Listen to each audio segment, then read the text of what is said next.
আমরা ছাত্র সমাজ দেখিয়ে দিয়েছি, সমাজের কাছে অনুরোধ করবো প্রত্যেকে নৈতিক জায়গা থেকে সোচ্চার এই পানি লাগবে, পানি কম আমাদের টানে বাজে।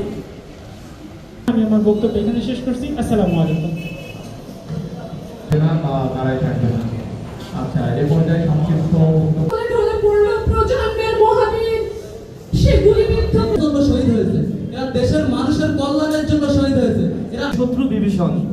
তো আমরা ঘরের শত্রুর বিরুদ্ধে যুদ্ধ করে জয়, এখন থেকে আমরা ছাত্ররা আমাদের জায়গা থেকে সেই কাজ যারা দুনিয়াতে আছে সকলকে সফর করার তৌফিক দাও। আমাদের দেশের জনগণকে সবাইকে আল্লাহ সকল প্রকার ষড়যন্ত্র থেকে কাজ করার তৌফিক দান করো। আল্লাহ আমাদের দোয়া হুজুর সাল্লাল্লাহু আলাইহি ওয়া সাল্লাম।